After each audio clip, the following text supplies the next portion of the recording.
রব্বুল আলামিন বলেন, ও কোরআন ওয়ালা, ও ইবাদত ওয়ালা, জানো তুমি কে? তুমি ওয়ালাহু কুল্লু শাইইর গোলাম। কি বলছে? কার গোলাম? আমরা কার গোলাম? আবার বলেন ওয়ালাহু কুল্লু শাই, কার গোলাম? তো ফুদিয়া উড়ে দিবা ওয়ালাহু কুল্লু শাইইর গোলাম রে। বুঝে নাই কথা? আপনি এই জন্য আপনি কি মনে করছেন পৃথিবী থেকে ফিলিস্তিন নিশ্চিহ্ন হবে? সূর্য কালকে উঠবে কি উঠবে না সন্দেহ আছে, লেকিন ইহুদিরা ইসরায়েল ধ্বংস হবে সন্দেহ নেই। আপনি যদি সন্দেহ করেন তো কালেমাটা দৌড়ান আবার আমার সাথে, না ইমান নাই। বুঝে নাই কথা? কারণ আল্লাহর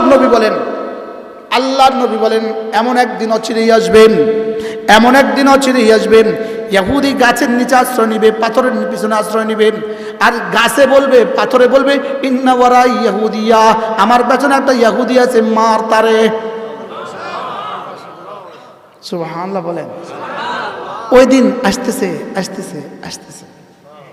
হইতে পারে আজকে ফজরের আগেই শুনবেন নেতানিয়াহু আর নাই, হিটলারের মতো আত্মহত্যা করা ছাড়া তার হয়তো কোনো রাস্তা থাকবে না। হিটলারের মতো, হিটলার শেষে কি করছে? শেষে দেখছে আর কিছু নাই পৃথিবী, নিজের পিস্তল নিজে মেরে দিচ্ছে। তারও এটাই হবে।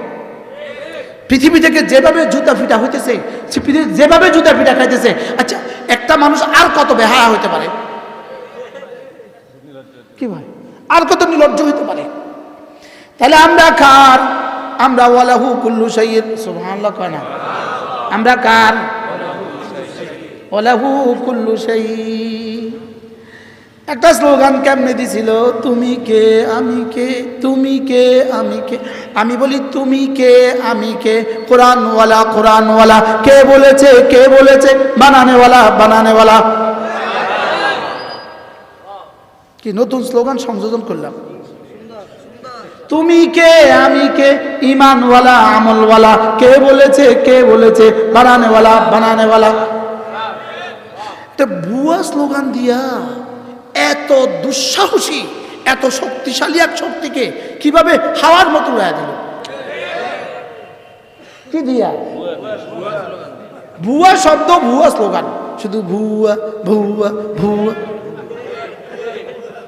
আমি প্রথম বুঝিয়ে নেই শব্দ কি কয়, বুড়া কয় না ভুয়া কয় কি জানে, কিন্তু এক শব্দ দিয়ে কিভাবে কি করে দিল।